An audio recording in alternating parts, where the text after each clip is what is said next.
The pen hovered over the paper. One signature. That's all it would take. Marcus Whitfield, billionaire, self-made success story, father of 3, was about to sign away everything. 30 years of blood, sweat, and sacrifice, gone. The bankruptcy papers sat before him like a death sentence. Around the mahogany table, 5 attorneys in $1,000 suits watched in silence. Their job was done. All that remained was his signature. Marcus's hand shook. He thought about his late wife, Sarah. What would she say if she could see him now? Giving up. Surrendering. He took a breath and moved the pen closer. And then, "Sir, please don't sign that." The voice was quiet, almost apologetic. Everyone's head snapped toward the corner of the room. Standing there, still holding a coffee tray with trembling hands, was a woman in a faded waitress uniform. Her name tag read, Elena. The head attorney's face turned red. "This is a private meeting. Security." But Marcus didn't call security. Because something about the certainty in her voice, the way her eyes were locked on those papers, made him pause. Elena took one small step forward. "That clause, in section 14b, I think there's a big mistake." The room went dead silent. The lawyers exchanged glances. Who was this woman? What could a waitress possibly know about corporate bankruptcy? But Marcus held up his hand. "Wait," he said quietly. "What mistake?" Elena's voice shook, but her words were clear. "That debt total, it's wrong. Very wrong." And in that moment, nobody in that room, not the billionaire, not the high-priced lawyers, not even Elena herself, knew that this woman was about to expose a truth that would shake a billion-dollar empire to its core. What Elena had seen in those papers would lead to betrayal, danger, and a battle that would test everything she believed about courage and truth. Before we dive deeper, let us know in the comments where you're watching from, and don't forget to hit that subscribe button so you never miss any of our upcoming videos. This is the story of how one overlooked woman changed everything, simply by refusing to stay silent. To understand what happened in that boardroom, you need to know who Elena Martinez really was. She was 47 years old, a widow, a mother of 2, and she was invisible. Every morning at 4:30 a.m., Elena's alarm would ring in her small 2-bedroom apartment on the edge of the city. She'd tiptoe past her daughter Sophia's room, 16 years old, dreaming of college, dreaming of a life Elena could barely afford to give her. Elena worked 2 jobs. Mornings at Whitfield Tower, serving coffee to executives who never looked her in the eye. Evenings at a diner, serving burgers to people too tired to say thank you. She'd been doing this for 3 years. Ever since her husband, Carlos, died suddenly of a heart attack, leaving her with medical bills that still kept her awake at night. But here's what nobody knew about Elena Martinez. Before Carlos got sick, before she dropped everything to care for him, before the hospital bills swallowed their savings, Elena had been 2 semesters away from her accounting degree. She'd been good. Very good. Her professor, Mr. Harrison, had pulled her aside once and said, "Elena, you see patterns others miss. Don't lose that gift." But life had other plans. Now that gift lived in small moments. She noticed when the diner's register was short, when her neighbor's electric bill didn't match their usage, when numbers on a receipt didn't add up. Her daughter Sophia would laugh. "Mom, you can't walk past a math problem without solving it." Elena would smile. But inside she wondered what could have been. That morning, the morning that would change everything, Elena had clocked in at Whitfield Tower at 6 a.m. Her uniform was clean but worn. Her shoes had been resoled twice. Her hands smelled like dish soap and coffee grounds. The building itself was a monument to wealth. Marble floors, crystal chandeliers, floor-to-ceiling windows overlooking the city. And Elena? She was furniture, part of the scenery. As she prepared the conference room that morning, she overheard whispers. "Mr. Whitfield is signing today. Bankruptcy. Can you believe it? The empire is falling." Elena felt a pang of sadness. She'd seen Marcus Whitfield a few times, always kind, always said good morning. Not like the others who looked through her like glass. She finished setting up the coffee service and turned to leave. That's when she saw the papers. Spread across the table. Section headers. Numbers. Legal clauses. She shouldn't have looked. It wasn't her place. But her eyes caught a number. Then another. And something in her mind clicked. Wait, she thought. That can't be right. She stepped closer, pretending to wipe the table. Her heart pounded. Her hands moved on autopilot as her eyes scanned the debt consolidation clause. And there it was. A mistake so subtle most people would miss it. But Elena's training, those years studying late into the night, that professor's voice in her head, made it impossible to ignore. The debt from the Eastern Port acquisition was listed as fully transferred to Whitfield Global. Immediate and total liability. But Elena knew how these acquisitions worked. She'd studied this exact scenario in class. The kind of deal where liability is phased over time, shared between entities for a specific period before full transfer. She checked the dates. 4 years and 8 months since acquisition. Her breath caught. If this was a standard 5-year phase agreement, and it should be, then 40% of that debt didn't legally belong on this paper yet. That meant. She did the math quickly in her head. The total liability was overstated by at least $30 million. $30 million. Elena's hands started shaking. This man was about to sign papers that would destroy him based on numbers that were wrong. She looked around. Lawyers everywhere. Smart people. Expensive people. And not one of them had caught it. Elena felt her chest tighten. This wasn't her business. She was just the help. If she spoke up, she'd probably get fired. And she couldn't afford to get fired. Sophia needed her. The bills needed paying. Stay quiet, a voice in her head whispered. It's not your problem. But then she remembered something. When Carlos was dying, the hospital had presented them with a bill. Elena had noticed errors, charges for procedures he never received, duplicate entries. When she'd pointed it out, they'd waved her away. It's all correct, ma'am? She'd stayed quiet. Intimidated. Afraid. They'd been wrong. And those errors had cost them an extra $40,000 they couldn't afford. Carlos had died still apologizing for being a burden. Elena closed her eyes. Not again, she thought. Never again. The door opened. Men in suits filed in. Marcus Whitfield entered last, his face gray with exhaustion and defeat. Elena picked up her tray and moved toward the exit. But as she reached the door, as Marcus's pen touched paper, she stopped, turned around, and spoke. Sir, please don't sign that. Elena's voice cut through the silence like a knife. Every head turned. The lead attorney, a man named Thompson with silver hair and a voice like gravel, stood up immediately. His face flushed red. Excuse me? This is a private. There's a mistake, Elena said louder this time. Her heart hammered, but she forced herself to keep talking. In the papers. A big one. Thompson's eyes went cold. Young lady, I don't know who you think you are. I'm nobody, Elena interrupted. But that clause in Section 14B, the debt consolidation from the Eastern Port acquisition, it's wrong. Marcus Whitfield's hand froze above the signature line. For the first time he really looked at her. What did you say? He asked quietly. Thompson jumped in. Mr. Whitfield, this is absurd. We've reviewed these documents for weeks. Let her speak, Marcus said. His voice was firm. The room went silent. Elena's throat was dry. She could feel every eye on her. Judging. Dismissing. But she'd come this far. The Eastern Port acquisition, she said, her voice steadier now. According to standard acquisition agreements with shared operational control, the debt liability should be phased over 5 years. That means only 60% should be transferred initially, with the remaining 40% staying with the original holding company until the 5-year mark. Thompson scoffed. That's a very creative interpretation from someone who. How long ago was that acquisition? Elena asked, looking directly at Marcus. One of the junior lawyers checked his tablet. 4 years and 8 months. Elena nodded. Then that debt shouldn't be fully on your books yet. Not legally.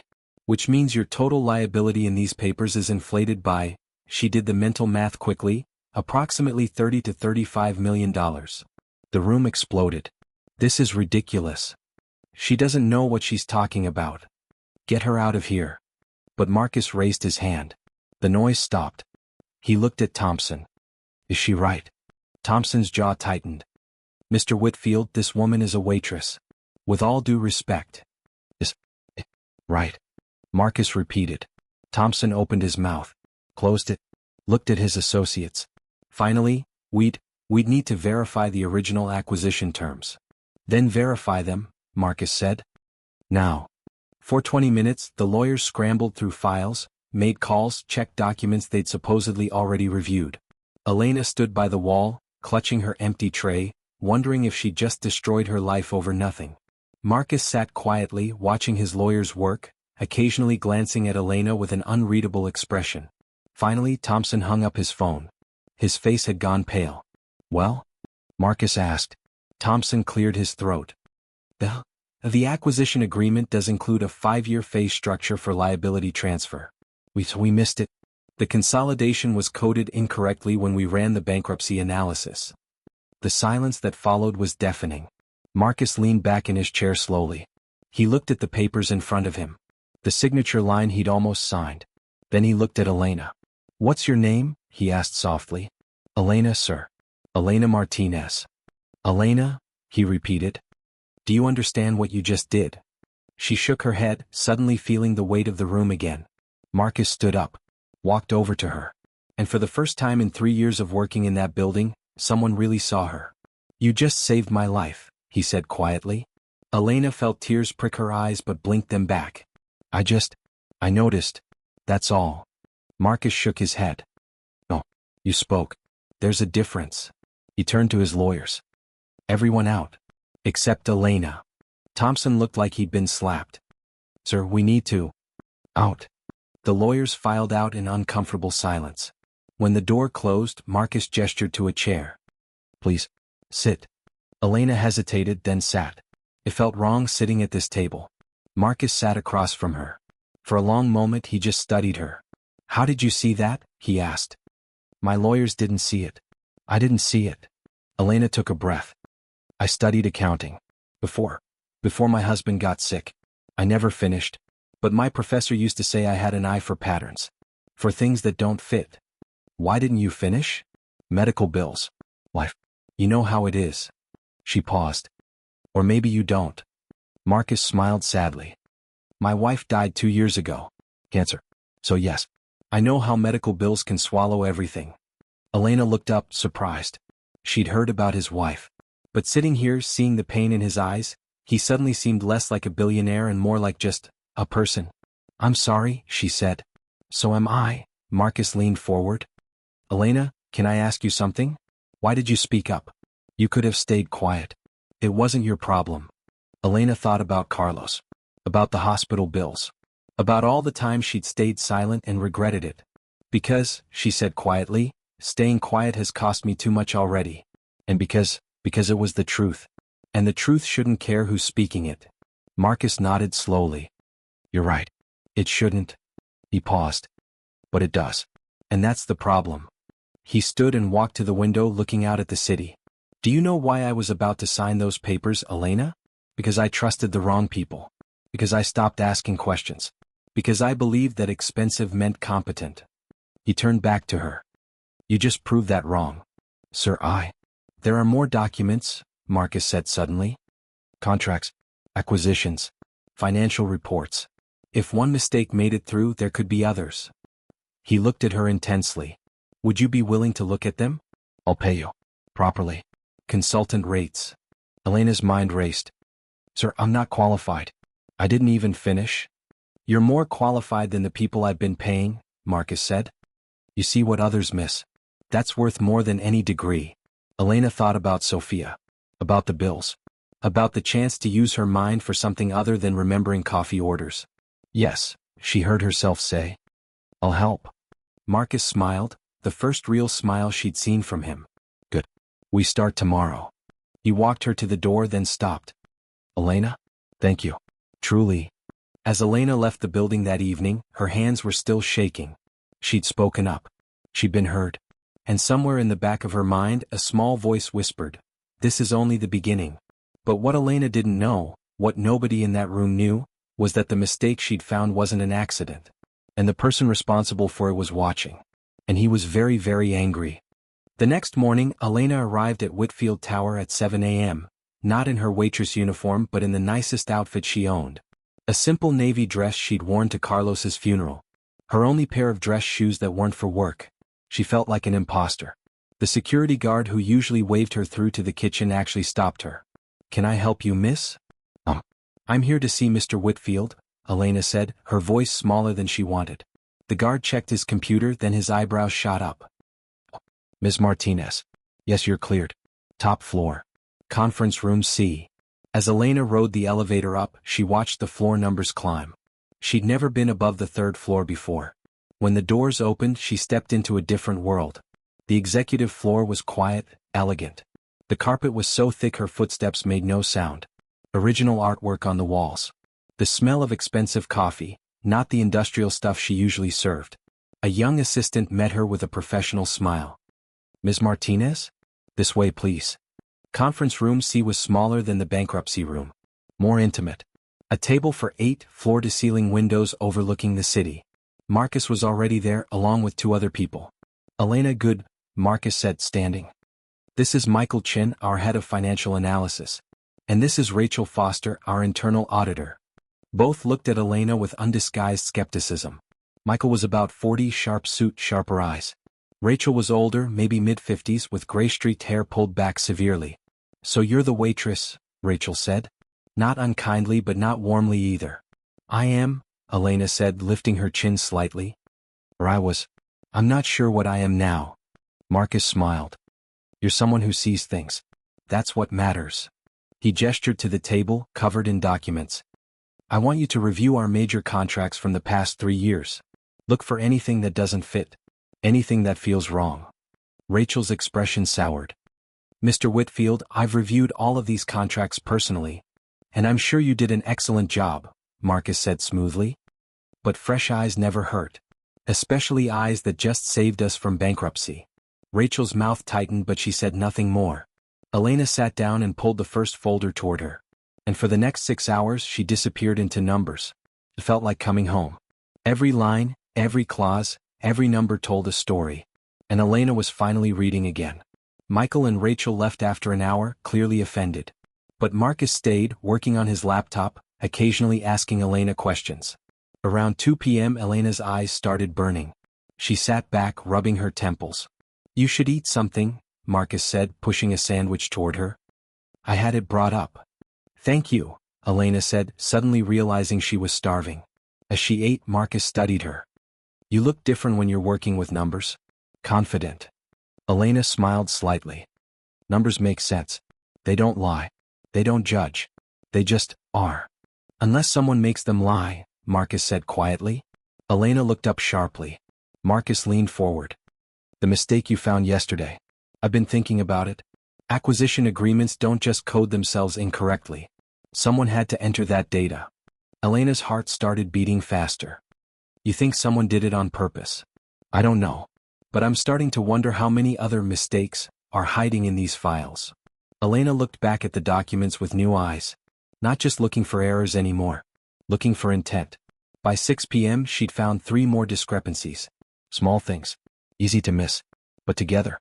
"This expense report," she said, pointing. "The vendor doesn't exist. I cross-referenced with the state business registry. This shell company was created 2 months before this contract, and dissolved 6 months after." Marcus's expression darkened. "Show me." Elena walked him through it. Then the next one. And the next.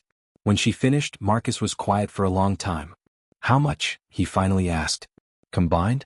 "About $8 million over 3 years. Disguised as legitimate operating expenses."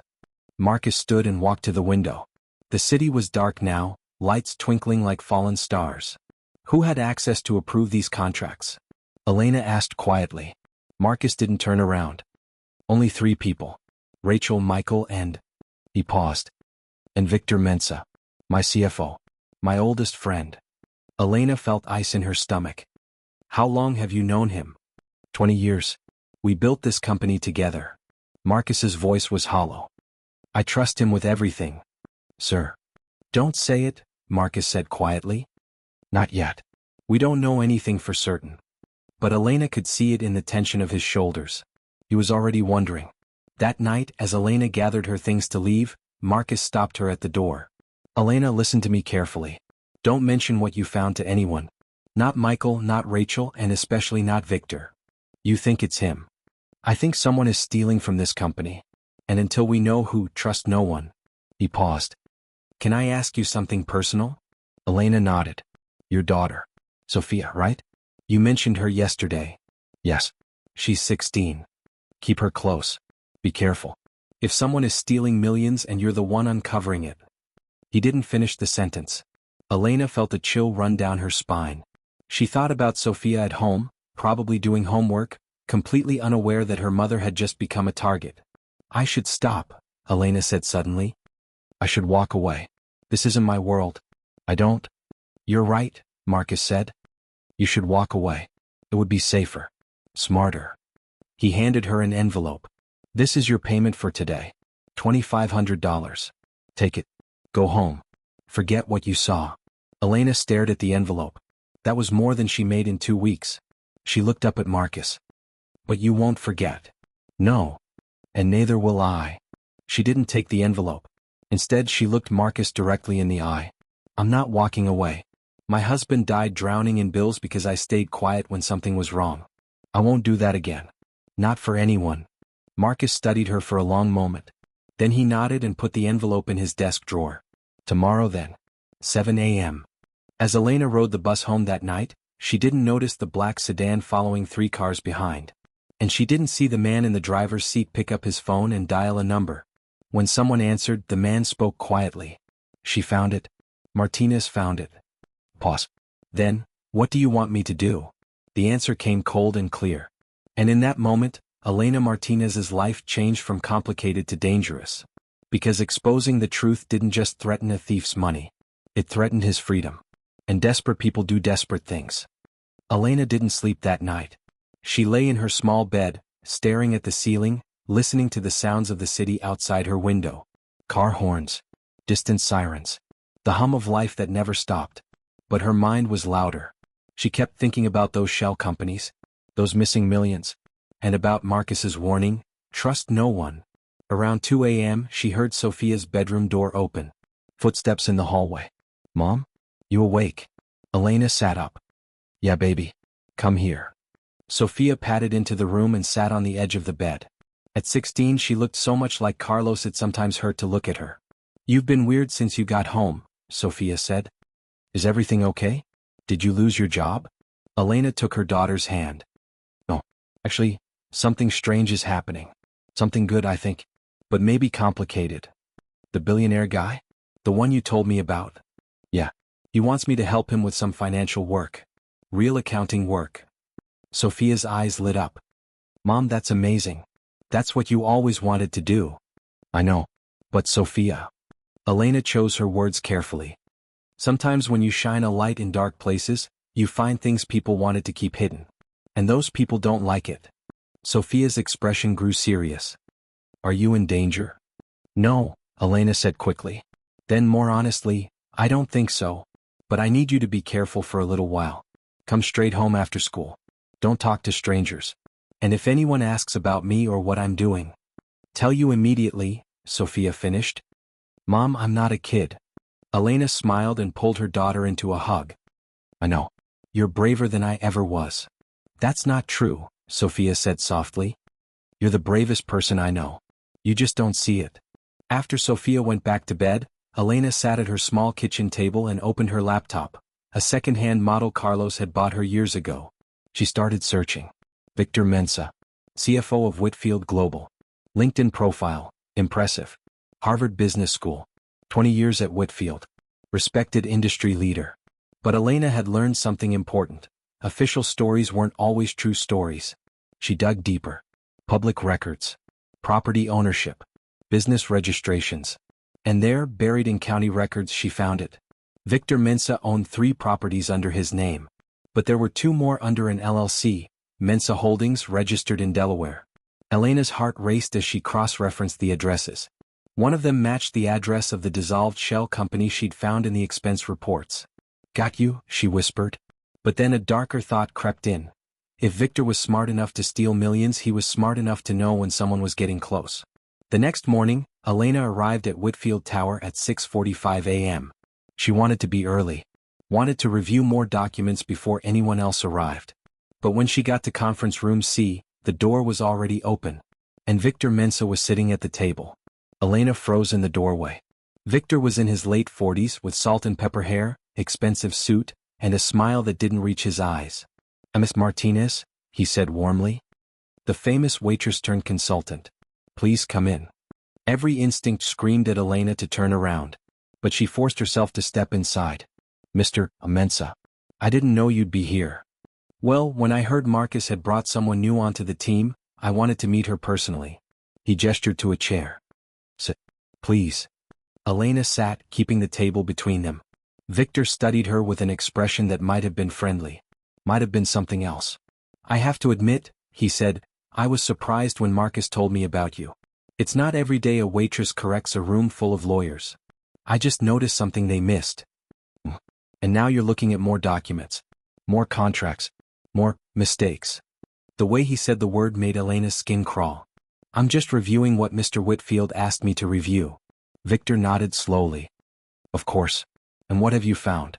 Anything concerning? Elena met his gaze. Nothing I'm prepared to discuss yet. Victor's smile tightened. I see. You know, Ms. Martinez, this company is very complex.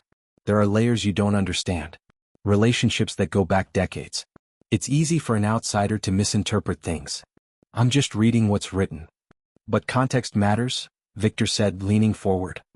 For example, that Eastern Port acquisition you found? That was my deal. I negotiated it. I structured it. And yes, there was a coding error in how the debt was entered. An honest mistake made during a very complicated transition. Elena said nothing. Victor continued, the thing is, when you start questioning people's work, people who have been doing this for 20 years, it creates tension, doubt. Even when there's no reason for it. Is there a reason for it? Elena asked quietly. Victor's eyes went cold for just a second. Then the smile returned. Of course not. But I'm sure you understand how damaging even baseless accusations can be. To reputations. To careers. To families.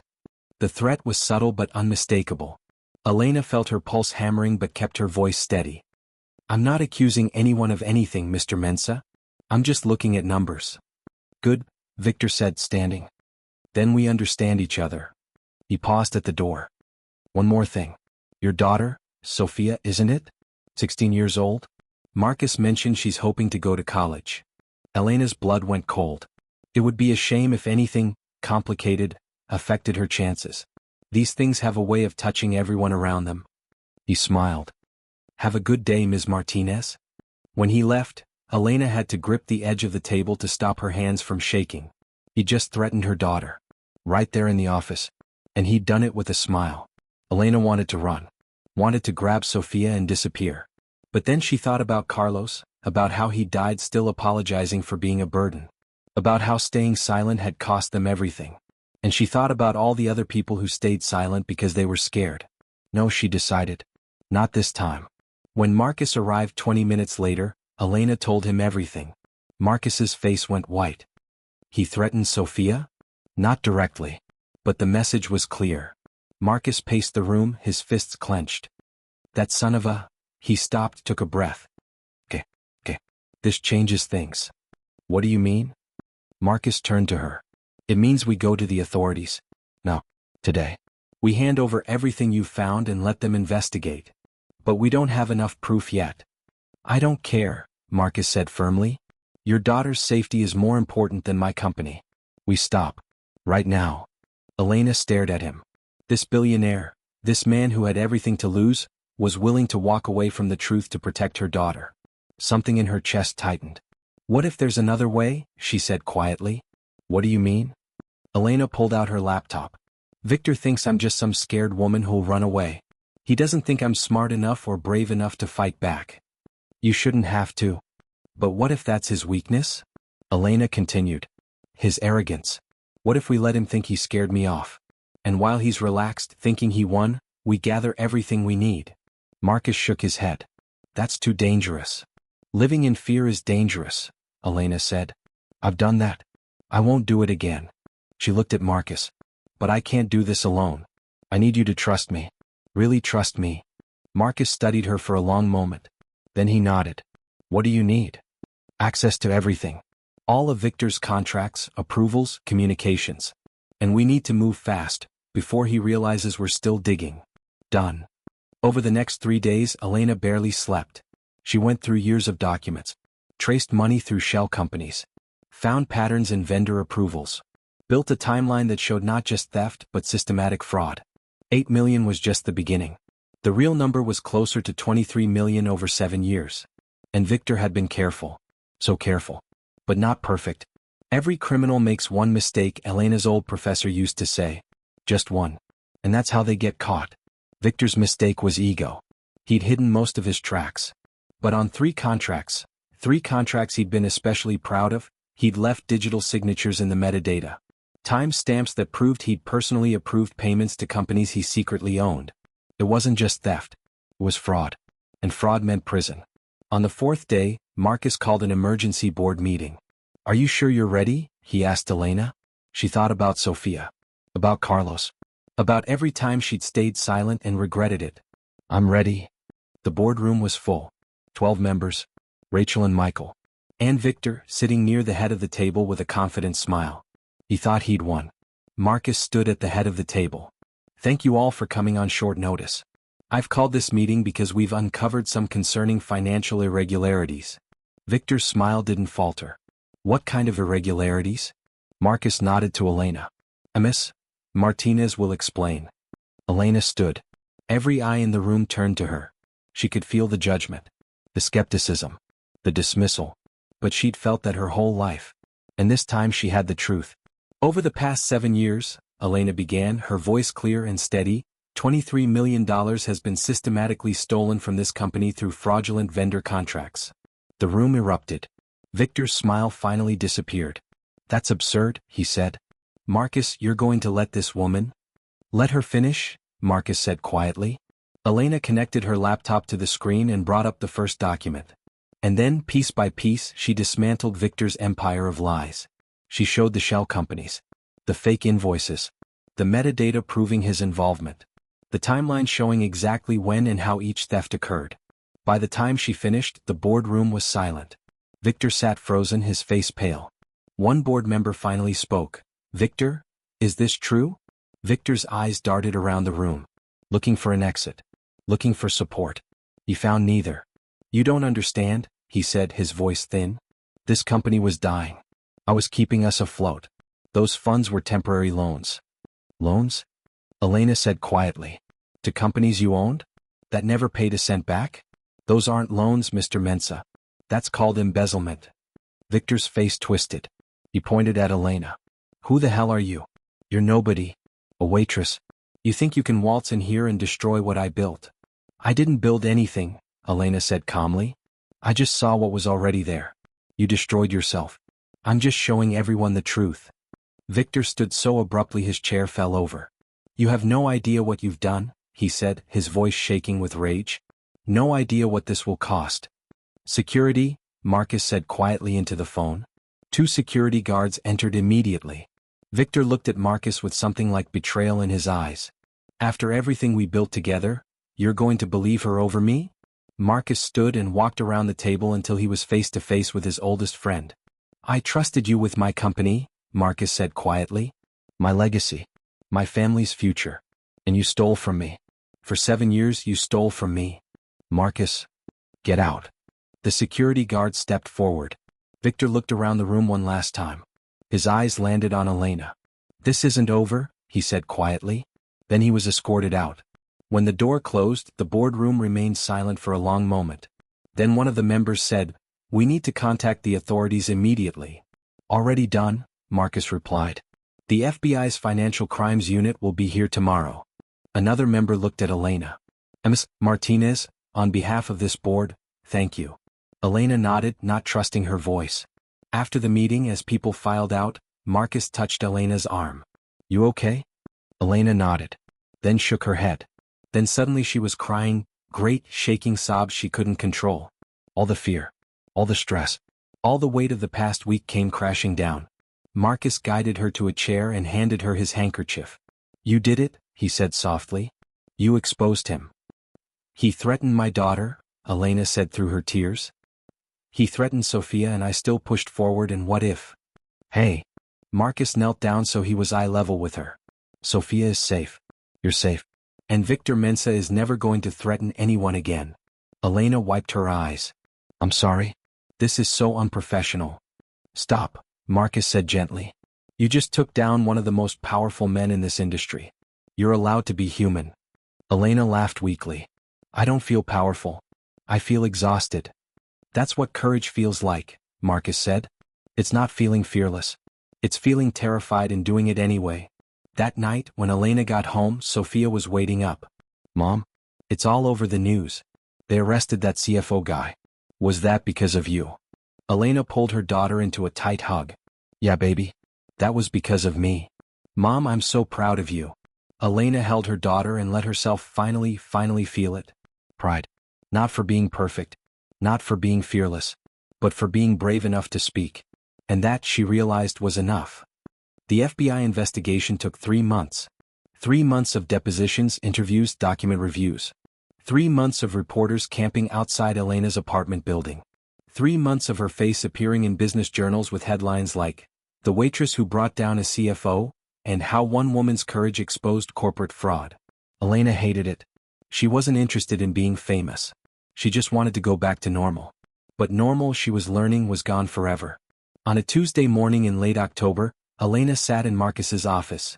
Not conference room C anymore, but his actual private office.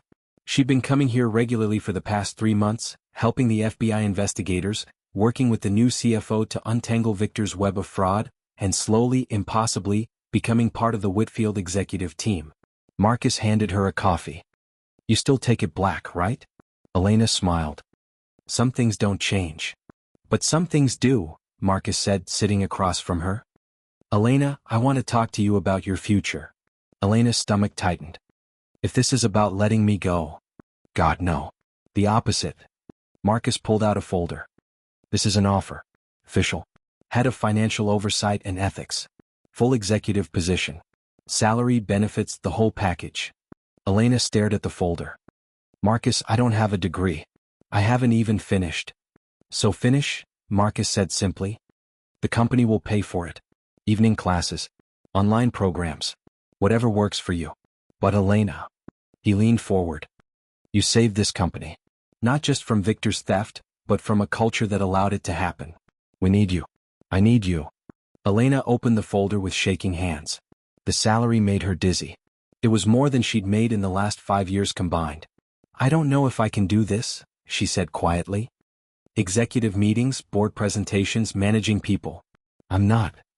You stood in front of this company's board and exposed a $23 million fraud, Marcus said. If you can do that, you can do anything. Elena looked at the offer. Then at Marcus. Can I ask you something? Why me? Really? You could hire someone with credentials, experience. Because credentials didn't save me, Marcus said. Courage did. And you can't learn courage from a textbook. Elena thought about Sophia. About the life this salary could give her. College without debt. Security. Options. But more than that, she thought about the other Elenas out there. The invisible women in uniforms who saw things but never spoke. Who had knowledge but no platform. Who had courage but no opportunity. She said yes, maybe she could change that. Okay, Elena said quietly. Yes, I'll do it. Marcus smiled, the genuine kind that reached his eyes. Good. Because I already had your office set up. He walked her down the hall to a corner office with floor-to-ceiling windows overlooking the city. Elena stepped inside and immediately wanted to cry. On the desk was a framed photo, her, Sophia, and Carlos from years ago before the illness, when life was simple and full of hope. How did you? Sophia helped, Marcus admitted. She's very proud of you, you know? Elena touched the frame gently.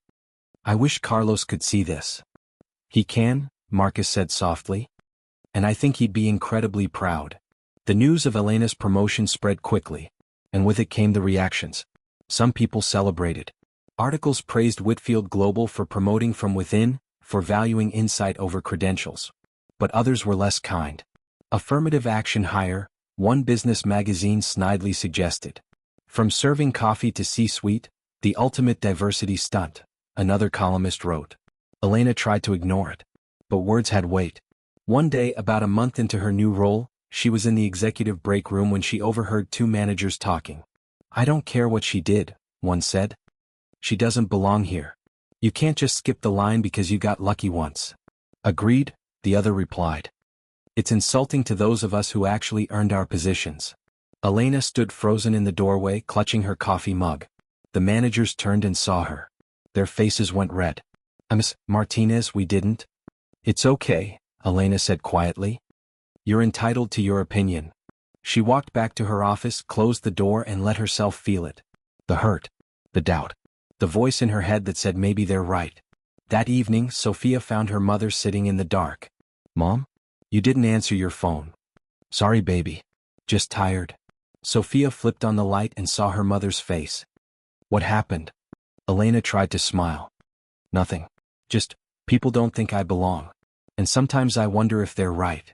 Sophia sat next to her mother and took her hand. "You know what Dad used to say? He said the people who tell you that you don't belong are usually the ones afraid you'll take their place." Sophia squeezed her hand. "You belong, Mom. You earned it. Not by following their path but by making your own." Elena pulled her daughter close. "When did you get so wise?" "I learned from the best." 6 months into her new role, Elena implemented something radical: an anonymous ethics hotline where any employee, from janitors to executives, could report concerns without fear of retaliation. The board was skeptical. "You're inviting complaints?" one member argued. "No," Elena said. "I'm inviting truth. And truth protects us all." The hotline went live. Within the first week, 32 reports came in. Some were minor: time card errors, supply shortages. But 3 were serious. One came from a warehouse supervisor reporting safety violations that management had ignored for months. Another came from an assistant who'd witnessed a department head pressuring subordinates to falsify productivity reports. And one came from a janitor who'd noticed financial documents in a trash can, documents that shouldn't have been there. Elena investigated each one personally. The safety violations were corrected immediately. The department head was suspended pending review. The discarded documents revealed a junior accountant trying to hide her mistakes rather than report them. In each case, Elena didn't punish first. She asked questions first. "Why didn't you report this sooner?" she asked the warehouse supervisor. He shrugged. "Who would listen to me? I'm just a forklift driver." "You're someone who sees what's actually happening," Elena said. "That makes you essential." The culture at Whitfield Global began to shift. Slowly at first, then faster. People started speaking up, asking questions, challenging assumptions. And for the first time in years, the company felt alive, not perfect but honest. 1 year after Elena's promotion, Marcus invited her to the annual company gala, a formal event where Whitfield Global celebrated its achievements and honored employees. Elena almost didn't go. Galas weren't her thing. But Sophia insisted. "Mom, you have to. Besides, I want to see you in a fancy dress." So Elena bought her first evening gown, simple, elegant, midnight blue, and felt absolutely ridiculous. Until she walked into the ballroom and saw Sophia's face light up. "Mom, you look beautiful." "I look uncomfortable," Elena said, tugging at the dress. "Same thing," Sophia teased. The evening was surreal. Elena made small talk with board members, smiled for photos, and tried not to feel like an imposter. Then Marcus took the stage. "Good evening, everyone. Thank you for being here. This year has been transformative for Whitfield Global." He paused, his eyes scanning the crowd until they found Elena. A year ago, this company was on the brink of collapse. Not just financially but morally. We had lost our way. And it took someone from outside our world to show us the truth. Elena's cheeks burned as people turned to look at her. Elena Martinez didn't save this company because she had credentials or connections. She saved it because she had courage. Because she refused to stay silent when silence was easier. Because she believed truth mattered more than comfort. Marcus stepped aside and a screen lowered behind him. On it appeared photos: Elena in her waitress uniform. Then in conference room C. Then presenting to the board. Then in her new office. This year we're creating a new award. The Elena Martinez Courage Award, given annually to any employee, regardless of position, who demonstrates the courage to speak truth, even when it's difficult. The room erupted in applause. Elena felt tears sting her eyes. Marcus continued, "And the first recipient of this award is Elena herself, for showing us all what real leadership looks like." As Elena walked to the stage, her legs shaking, she thought about the woman she'd been a year ago. Invisible, exhausted, voiceless. And she thought about the woman she was now. Not perfect, not fearless, but seen, and heard, and valued. When she reached the microphone, the room went quiet. Elena took a breath. "A year ago," she began, "I was invisible. I served coffee. I cleared dishes. And I was okay with that because I thought that's who I was meant to be." She paused. "But then I saw something wrong. And I had a choice: stay invisible and stay safe, or speak up and risk everything." Elena looked out at the crowd, at faces from every level of the company. "I'm not special," I'm not a hero. I'm just someone who decided that truth mattered more than fear. And here's what I learned. Every single person in this room has that same power. She smiled. You don't need a title to make a difference. You don't need permission to speak truth. You just need courage. And courage isn't the absence of fear, it's doing what's right even when you're terrified. Elena held up the award. This doesn't belong to me alone. It belongs to every person who's ever felt invisible, who's ever been told they don't matter, who's ever wondered if their voice counts. Her voice strengthened. Your voice counts. You matter. And the world needs you to speak. The applause was deafening. Later that night, as Elena and Sophia rode home in a car Marcus had insisted on providing, Sophia leaned her head on her mother's shoulder. Dad would be so proud, she whispered. Elena kissed her daughter's head. I hope so, baby. I really hope so. As the city lights blurred past the window, Elena thought about everything that had changed. The job, the salary, the recognition. But the biggest change wasn't external. It was internal. For the first time in her life, Elena Martinez believed she deserved to be seen. And that belief, she was learning, was the most powerful thing of all. 2 years after that boardroom confrontation, Elena stood in front of a different kind of room. Not a corporate boardroom. Not a gala. A classroom. Adult Education Center evening program. 23 students, ages ranging from 19 to 56. All working. All tired. All hoping education could change their lives. Elena knew that hope. She'd lived it. Good evening, everyone, she said, setting her bag down. Welcome to Financial Ethics and Corporate Accountability. I'm Elena Martinez, and before we begin, I want you to know something about me. She wrote her name on the board. 10 years ago, I dropped out of this exact program. Same school. Same degree. I was 2 semesters away from graduating when life got complicated. The students looked up with sudden interest. I spent the next 8 years as a waitress. Serving coffee. Clearing plates. Being invisible. Elena turned to face them. And then one day I saw something I wasn't supposed to see. And I had to choose, stay invisible or speak up. She smiled. Obviously I spoke up. Cost me my safety. My anonymity. My peace of mind. But it gave me something more valuable, my voice. One student, a woman about Elena's age, raised her hand. I read about you. You're that woman who exposed the CFO. I am, Elena said. But more importantly, I'm that woman who came back and finished her degree. I graduated 6 months ago. Which means every single person in this room can do the same thing. She saw hope light up in several faces. This class isn't just about corporate finance, Elena continued. It's about understanding that ethics and accountability aren't luxuries. They're requirements. And they start with us, with people who are willing to ask questions even when it's uncomfortable. Over the next 12 weeks, Elena taught that class with the same passion she brought to her work at Whitfield Global. She shared real cases, anonymized, of course. She taught them to spot red flags, to trust their instincts, to document everything, to speak up when something felt wrong. And most importantly, she taught them that their voices mattered. One evening after class, a young man approached her nervously. Ms. Martinez? Can I ask you something? Of course. I work at a small accounting firm. And I think my boss is doing something wrong with client funds. But I'm just an intern. Nobody will listen to me. Elena set down her papers. Tell me what you've seen. They talked for 45 minutes. Elena asked questions, took notes, helped him organize his observations. Finally she said, You're right. What you're describing is embezzlement. And you need to report it. The young man's face paled. But if I'm wrong? You're not wrong. You're seeing a pattern. Trust yourself. What if I lose my job? Elena met his eyes. What if you don't speak up and clients lose their life savings? That question hung in the air. The young man left that night with a plan. Document everything, report it to the state board, and do it anonymously if necessary. 2 months later, Elena received an email from him. Ms. Martinez, they arrested my boss yesterday. You were right. I was scared, but I spoke up. 3 families got their money back because I didn't stay silent. Thank you for teaching me that my voice matters. James. Elena read that email 3 times, tears streaming down her face. This, she realized, was the real impact. Not headlines. Not awards. This, one person finding their courage and changing lives.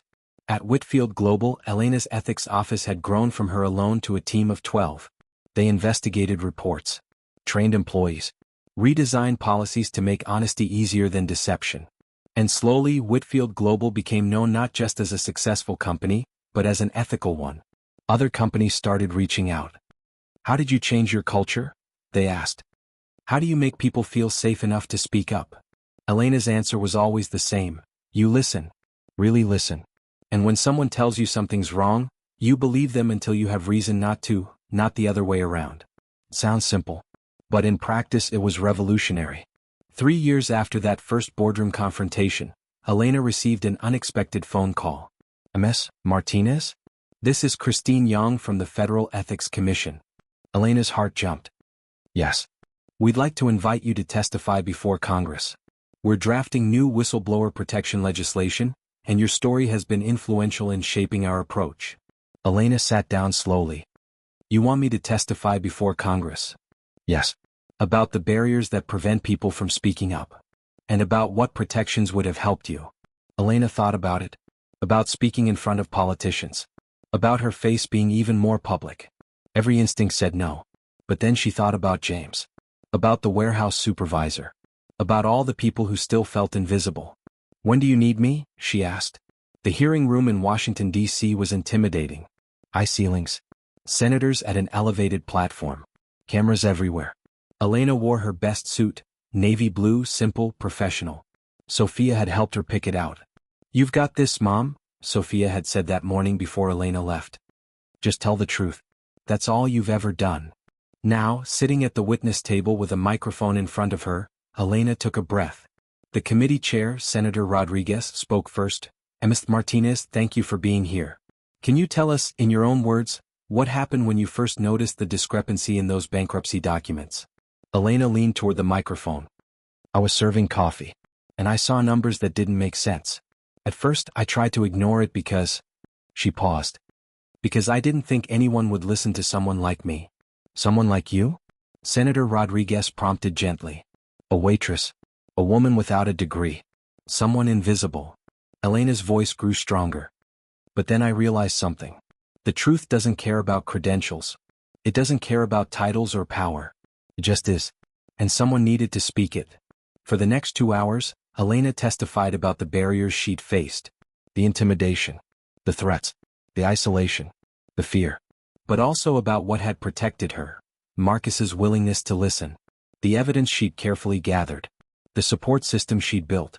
What would you say to other whistleblowers? One senator asked. People who are afraid to speak up. Elena thought carefully. I would say, document everything. Find someone you trust. And remember that staying silent has a cost too. Maybe not immediately, but eventually. The truth has a way of demanding to be told. She paused. But I would also say this. We can't keep putting the burden on individuals. We need systems that protect truth-tellers, not punish them. We need laws that make it safe to speak up. Because right now, being honest requires being brave. And not everyone can be brave alone. When the hearing ended, several senators approached Elena personally. Your testimony was powerful, Senator Rodriguez said. It's going to make a real difference. Elena smiled. I hope so. Because there are thousands of people out there who see things they know are wrong. And they need to know that speaking up won't destroy them. On the flight home, Elena stared out the window at the clouds below. She thought about the woman she'd been 5 years ago. Serving coffee. Invisible. Afraid. And she thought about the woman she was now. Still afraid sometimes. Still imperfect. Still learning. But no longer invisible. Her phone buzzed. A text from Marcus. Saw your testimony. You just changed the world a little bit. Well done. Then another from Sophia. Amon. You're trending on Twitter. Hashtag listen to Elena is everywhere. Elena smiled and put her phone away. The recognition was nice. But it wasn't why she'd spoken up.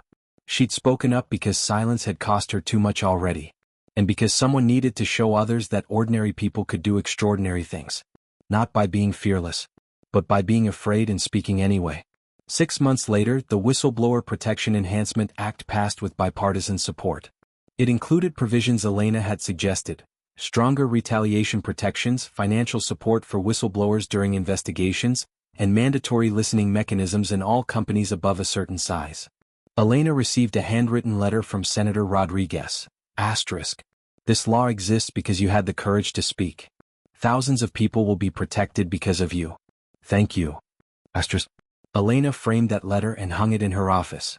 Not because she was proud, though she was, but because she wanted to remember, one voice could start a wave. 5 years after that day in the boardroom, Elena stood at Sophia's college graduation. Sophia had chosen economics. Because Mom taught me that numbers tell stories, she'd explained. And I want to make sure those stories are true. As Sophia crossed the stage to receive her diploma, Elena felt Carlos's presence so strongly it took her breath away. We did it, she whispered. Our daughter is going to change the world. After the ceremony, Sophia found her mother in the crowd. I have something for you, Sophia said, pulling out a small wrapped box. Elena opened it. Inside was a simple silver bracelet with an inscription. She spoke. The world listened. Sophia. You taught me that silence isn't safety, Sophia said. You taught me that my voice matters. And I want you to remember that every single day. Elena pulled her daughter into a fierce hug. How did I get so lucky? You didn't get lucky, Sophia said softly. You got brave. That evening, Elena returned to the place where it all began. Whitfield Tower. But this time she didn't enter through the service entrance. She walked through the front doors, nodded to security, they knew her by name now, and rode the elevator to the top floor. Her office was dark. The city glittered beyond the windows. Elena stood there for a long time thinking about the journey. From invisible to seen. From voiceless to heard. From overlooked to valued. And she thought about all the people out there right now, serving coffee, cleaning offices, doing work that society deemed unimportant. People who saw things, knew things, had insights that could change everything. If only someone would listen. Elena pulled out her phone and opened her notes app. Started typing. It was time for the next chapter. Time to create a foundation. A network. A support system for people who wanted to speak up but didn't know how. She would call it the First Voice Foundation. Because everyone deserves to be heard. Especially those the world has taught to stay silent. 10 years after Elena spoke up in that boardroom, she was invited back to Whitfield Tower for a special ceremony. The company was unveiling a statue in the main lobby. When the curtain dropped, Elena gasped. It wasn't a statue of Marcus. Or any executive. It was a statue of her. Elena in her waitress uniform, standing tall, holding a piece of paper. The plaque read, Elena Martinez. She saw the truth. She spoke the truth. She changed everything. May we all have her courage. Elena stood there, overwhelmed, as employees past and present gathered around. Marcus stepped forward, now semi-retired but still involved. Elena, you once told me that truth doesn't care about titles. You were right. This statue isn't here because you became an executive. It's here because you stayed true to who you were, even when the world told you to stay quiet. He smiled. You taught this company that everyone's voice matters. That insight can come from anywhere. That courage is more valuable than credentials. Elena looked at the statue, at this bronze version of herself, and thought about how surreal life had become. But then she saw something that made her smile. At the base of the statue, someone had left a coffee cup. And a note that read, Thank you for showing us that we all matter. The staff. That night, as Elena drove home, she passed her old apartment building. The place where she'd raised Sophia. Where she'd grieved Carlos. Where she'd been invisible for so long. She didn't live there anymore. But she remembered that woman. And she loved her. Because that woman, tired, overlooked, struggling, had found the courage to speak. And in speaking had changed not just her own life, but countless others. Elena pulled over and sent a text to Sophia. Thank you for always believing I was brave even when I didn't. Sophia replied immediately, You taught me to see strength in quiet voices. I love you, Mom. Elena smiled and drove home. Not to a small apartment anymore but to a comfortable house. One with a garden. And a room for Sophia when she visited. And an office where Elena still worked late into the night, helping others find their voices. Because that was her purpose now. Not to be famous. Not to be powerful. But to remind people that they mattered. That their voices mattered. That truth mattered. And that sometimes, the most revolutionary act is simply refusing to stay silent. 15 years after that day in the boardroom, a young woman named Maria walked into a conference room at a tech startup. She was an administrative assistant. Invisible, overworked, underpaid. And she'd just seen something in the company's financials that didn't make sense. Her hands shook as she held the document. Stay quiet, a voice whispered. It's not your place. But then she remembered a story she'd read in college. About a waitress who'd spoken up. Who'd changed everything. Maria took a breath and knocked on the CEO's door. "Excuse me," she said, her voice small but steady. "I think there's a mistake in these reports." The CEO looked up, surprised. "What kind of mistake?" Maria stepped forward, and as she began to explain, she thought about Elena Martinez. About that first voice that had made it easier for all the voices that followed. She didn't know that Elena would hear about this moment. She didn't know that Elena would read about Maria's courage in a news article and cry happy tears. She only knew that truth mattered, and that her voice, no matter how small, deserved to be heard. Because Elena had shown her that ordinary people could do extraordinary things. Not by being perfect, not by being fearless, but by being brave enough to speak. And that legacy, that beautiful, powerful legacy, would continue long after the headlines faded. Voice by voice, truth by truth, one courageous moment at a time. Maria's story reminds us of something profound. Courage isn't something you're born with, it's something you choose. Elena Martinez wasn't special because she had extraordinary abilities. She was special because she made an extraordinary choice.